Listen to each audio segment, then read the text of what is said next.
तो पाकिस्तान में 21% हिंदू थे, आज घट करके 1 या 1.5% हिंदू पाकिस्तान में रह गया है।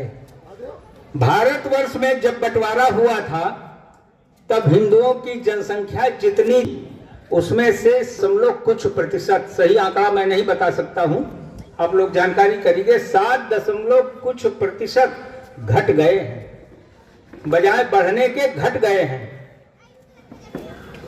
इसका कारण क्या है?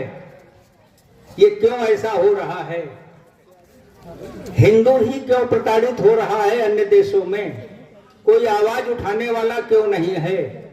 इन सब चीजों को लेकर के, इन सब बातों को लेकर के ये विचार बनाया गया कि हिंदू समाज को किसी न किसी तरह जागृत किया जाए। हिंदू समाज के किसी भी पर्व की 1-2 साल छोड़ दीजिए, ये इसके पहले आप अगर जाएं, पहले का इतिहास उठा के देखें, लगभग 10 साल पहले का, तो हिंदू समाज के किसी पर्व की कोई वैल्यू नहीं समझी जाती थी, न सरकार में न जनता में।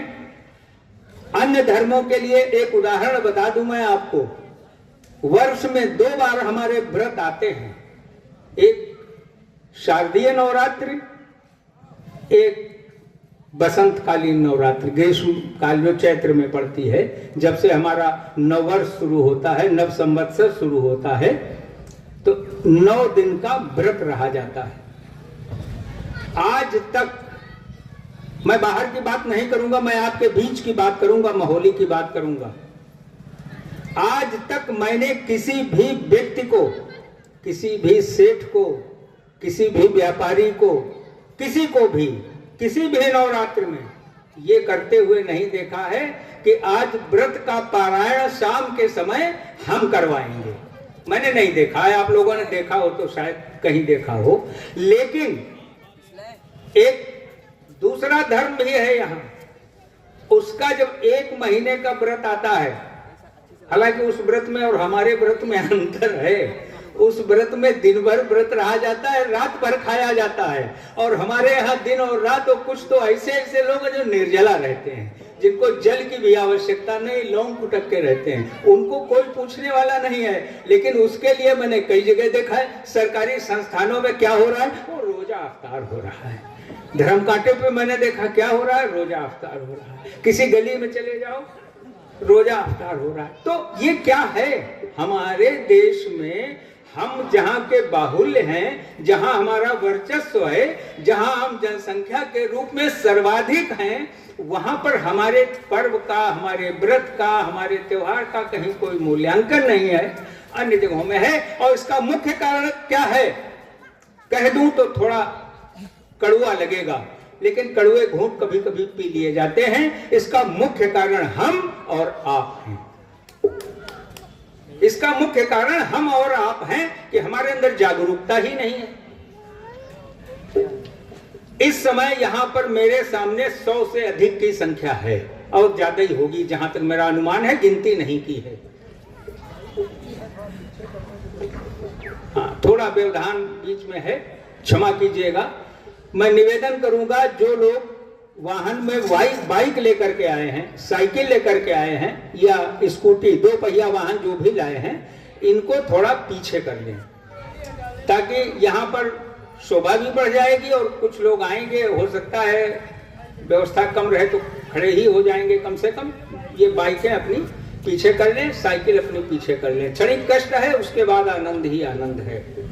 और इसी बीच में जो बात मैं कह रहा था कि हम सोए हुए हैं, तो जरा सा भी व्यवधान आ जाता है, हम भी अपने विषय से भटक गए, कहां बात कर रहे थे। तो इतने लोगों में हिंदू समाज के ही लगभग सभी लोग हैं, या तो जो मैं बताने जा रहा हूं वो करते नहीं हैं, या उनको संकोच लगता है, या उन्हें शर्म लगती है, या कुछ भी होता है। अगर न कोई अपना परिचय अपने सामने से दे सको, तो एक छोटा सा तिलक अपने मस्तक पर लगा लो, तो दुनिया समझ जाएगी कि तुम हिंदू के बच्चे हो, तुम हिंदू हो। लेकिन शर्म लगती है इसमें भी।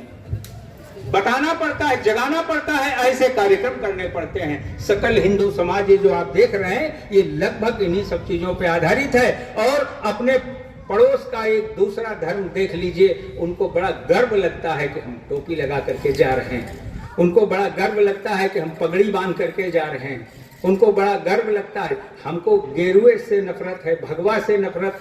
हम लोगों को ये लगता है अरे वो तो भगवा कपड़े पहने घूम रहे हैं, अरे घूम के डिबेट करने वाले लोग। तो इन सब चीजों के जागरण के लिए इन कार्यक्रमों का आयोजन किया जाता है।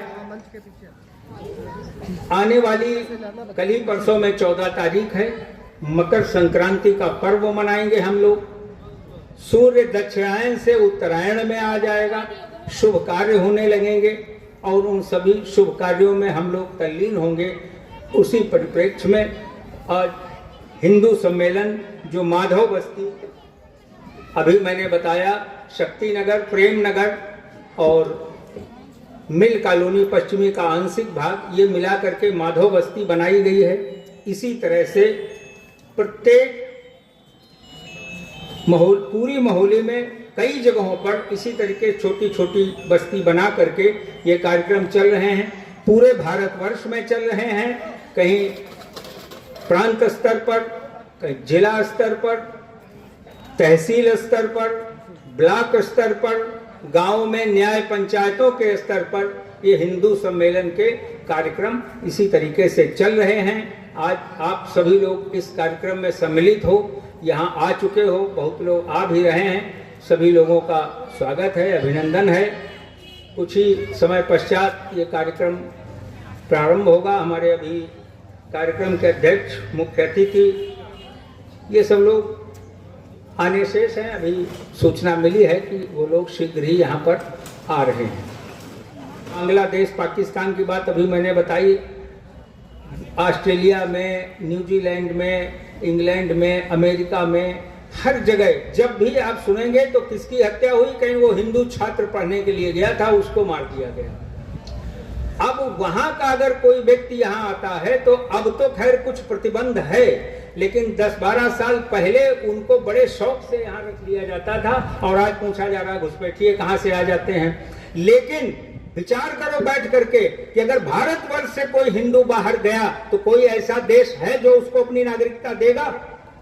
हिंदू के लिए कोई देश नहीं है, सनातन धर्म के लिए कहीं जगह नहीं है।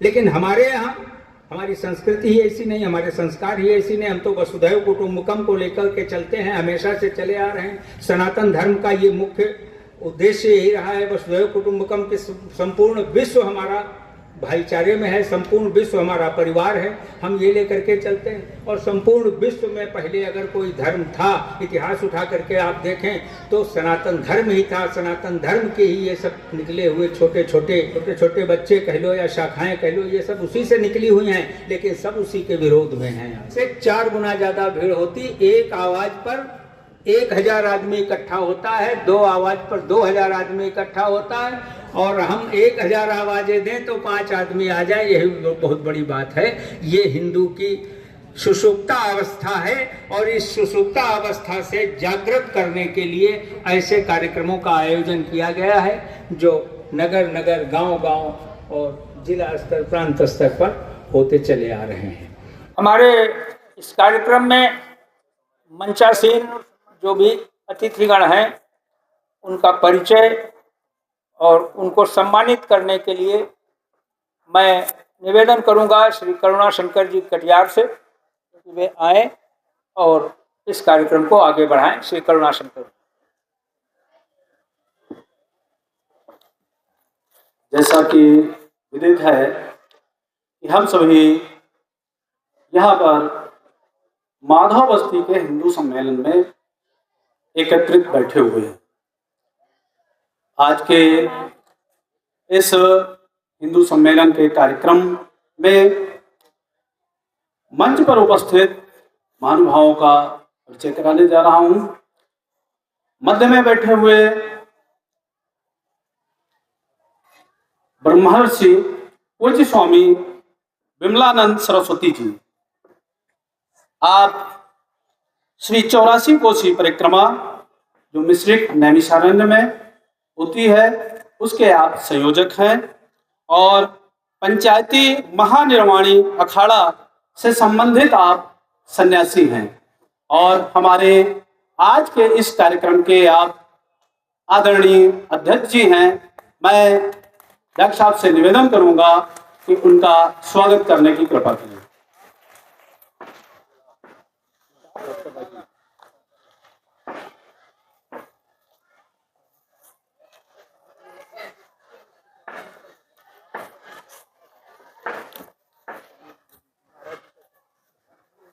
पूज्य स्वामी विमलानंद सरस्वती जी का सम्मान करते हुए आदरणीय डॉक्टर राजीव गुप्ता जी,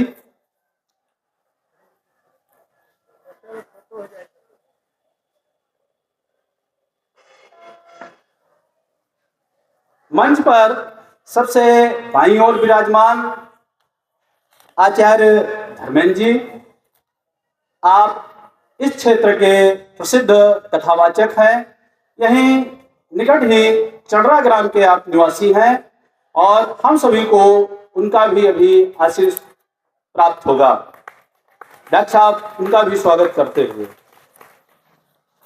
मंच पर सबसे दाईं ओर बैठी हुई मातृशक्ति के रूप में आदरणीय डॉक्टर रेणु वर्मा जी, आप इस नगर की प्रतिष्ठित चिकित्सिका हैं और सुभाष शाखा के हमारे शाखा कार्यवाह आदरणीय श्री अवधेश वर्मा जी की धर्मपत्नी हैं।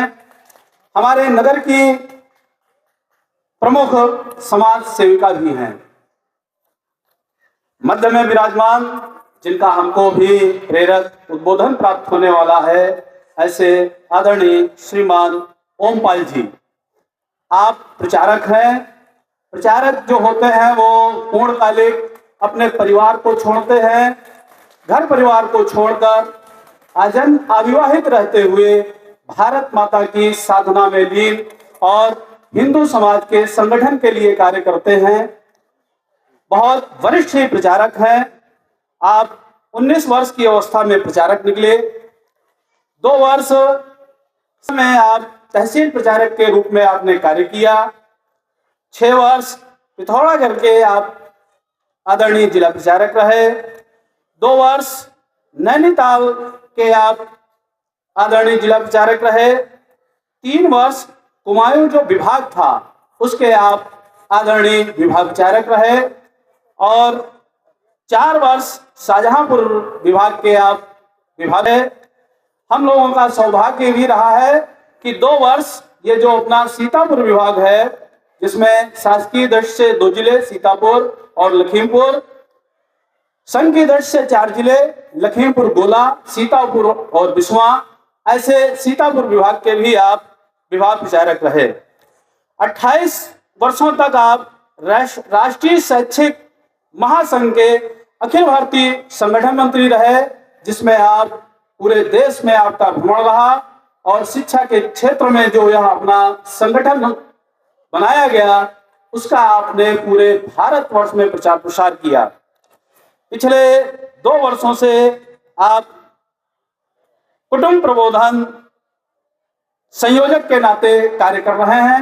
ऐसा अपना यह संयुक्त क्षेत्र जिसमें उत्तर प्रदेश, उत्तराखंड और नेपाल आता है, उसके आप संयुक्त क्षेत्र संयोजक के नाते कार्य देख रहे हैं। जब देश में इमरजेंसी लगी तो ऐसे समय में भी आप 20 माह तक इमरजेंसी में जेल में रहे। 2 माह अल्मोड़ा जेल में और 18 माह सेंट्रल जेल फतेहगढ़ में आप रहे। उसमें इस समय जो लोकतंत्र सेनानी की पेंशन प्राप्त हो रही है, आपने उस पेंशन को स्वीकार नहीं किया है। जेल में रहते हुए आपने हिरण को पाला और सबसे पहले आप 2 भाई थे। आपके छोटे भाई सबसे पहले प्रचारक निकले, उसके बाद में आप प्रचारक निकले। और दुखद सूचना यह है कि अभी 2 माह पहले ही आपके छोटे भाई का निधन हुआ और उनकी बहुत बड़ी श्रद्धांजलि सभा मनाई गई। ऐसे हमारे बहुत ही वरिष्ठ प्रचारक श्रीमान ओमपाल जी, जो हमारे इस कार्यक्रम के मुख्य वक्ता हैं, और हम सभी को सांस्कृतिक कार्यक्रमों के पश्चात माननीय ओमपाल जी का प्रेरक उद्बोधन प्राप्त होगा।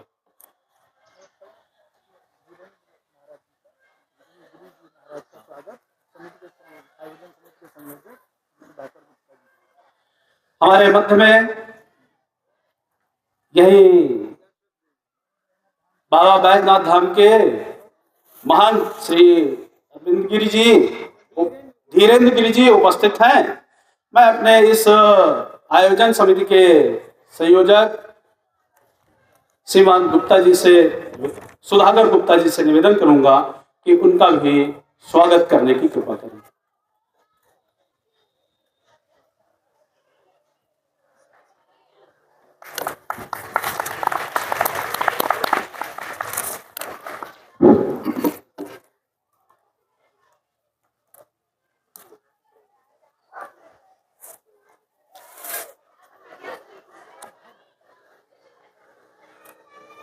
आज का यह कार्यक्रम दीप प्रज्वलन से प्रारंभ होकर हमारे मंचासीन सभी आगंतुकों का स्वागत, अभिनंदन किया गया। और हम बटेंगे नहीं। अब हिंदू समाज में जाति जब शब्द आ जाता है तब बड़ा अटपटा सा लगता है। जातियां तो बहुत बात की बात है। आदि अनंत काल से सनातन धर्म चला आ रहा है और सनातन धर्म की विचारधारा हिंदुत्व की विचारधारा है और कभी से सब ये हिंदू है। अब ये जाति ला करके बीच में राजनीति की ओर मैं नहीं मोड़ना चाहता हूं, लेकिन अब तो कुछ जातियों को भी लोग अगड़े पिछड़े और उसमें मिला करके और पता नहीं क्या क्या पीडीए सीडीए ये सब बना डाला है। लेकिन हमारा मूल सिद्धांत, हमारी आज की जो बात है, हमारा आज का जो ये कार्यक्रम है, हमारा आज का जो ये संकल्प है, वो सिर्फ जाति से नहीं है, वो केवल हिंदू और सनातन धर्म से है। हिंदू अगर एक हो, संगठित हो और आपस में कोई मतभेद न हो, ये देश उत्तरोत्तर प्रगति की ओर स्वतः बढ़ता चला जाएगा। जिन देशों में हिंदू नहीं हैं वहां की कल्पना करो, जिस देश में हिंदू बाहुल्य है यहाँ की कल्पना करो। यहाँ कोई दंगा फसाद या इस तरीके की कोई बात नहीं होती। यहाँ संविधान बना है तो संविधान को मानते हैं, लोकतंत्र है तो लोकतंत्र पे चलते हैं, क्योंकि हम हिंदू हैं। हमारी विचारधारा जो है वो कैसी है, अभी आचार्य जी ने बताया कि माँ सिखाती है बच्चे चींटी को बचा देना। चींटी देखो तुम्हारे आगे चींटी है, चींटी पे कहीं पैर ना पड़ जाए। हमारी कोई ऐसी अहिंसात्मक भावनाएं नहीं है, हम हिंसात्मक भावनाएं नहीं, हम अहिंसा के पुजारी हमेशा से रहे हैं। इसीलिए ये सनातन धर्म युगों युगों से चलता चला आ रहा है। और बाद में ये जो निकले हैं, जरा इतिहास उठाइए। हमारे बीच में एक बहुत विद्वान व्यक्ति बैठा है और ये मेरा सौभाग्य है कि 45 वर्षों के बाद आज मैं उसके दर्शन कर रहा हूं। उससे जानकारी लीजिए, कभी वो बताएंगे।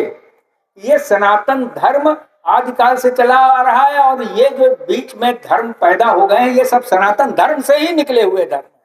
जैसे कोई व्यक्ति आया, उसने अपना वर्चस्व बनाने के लिए एक धर्म चालू कर दिया, लोग उसके अनुयायी हो गए। कोई दूसरा आया, उसने अपना धर्म चालू कर दिया, वो उसके अनुयायी हो गए। किसी ने कह दिया हमारे पैगंबर साहब थे, किसी ने कह दिया हमारे देवदूत आए थे, वो ईसा मसीह आए थे, कोई आया था, इनको सबको बता दिया। लेकिन नहीं, इसके पहले सब सनातन धर्म से ही थे, सबकी हिंदुत्व की संस्कृति थी। तब इतना वो कुछ नहीं था।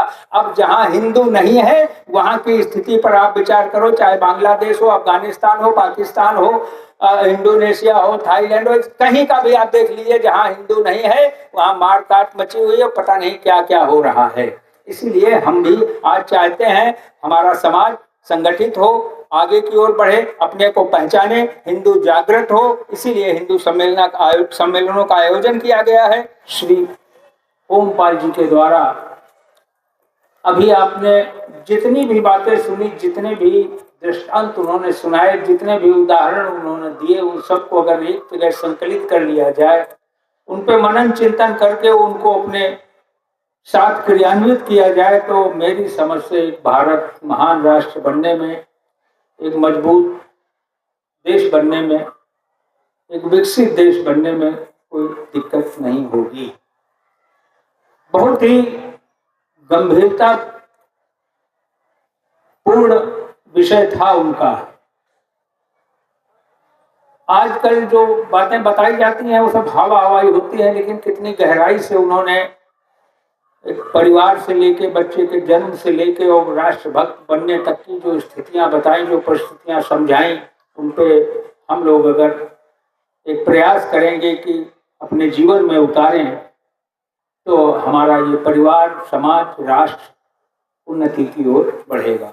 जिसे कि वे मंच पर आए और सभी का आभार प्रदर्शन करें। श्री सुधाकर गुप्ता जी।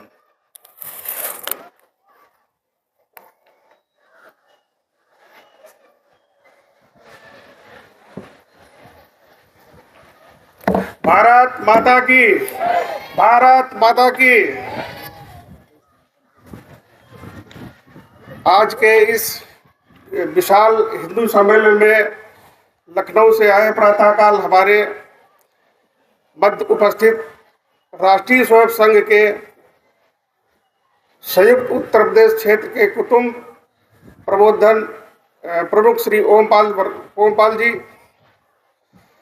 नैमिष की पावन भूमि से आए हम सभी के मध्य उपस्थित पूज्य ब्रह्म ऋषि स्वामी विमलानंद महाराज जी, उनके मध्य उपस्थित श्री परम श्रद्धेय गुरु जी एवं नगर की प्रतिष्ठित डॉक्टर रेणु वर्मा जी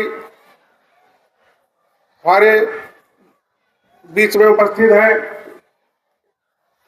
इन सभी का कार्यक्रम में बहुत बहुत धन्यवाद। और जिन जिन लोगों ने हमारे इस कार्यक्रम में सहयोग किया है उनका भी बहुत बहुत धन्यवाद। इस कार्यक्रम में सफल बनाने में जिन लोगों के इनमें हाथ बढ़कर काम हिस्सा लिया है उनका भी बहुत बहुत धन्यवाद।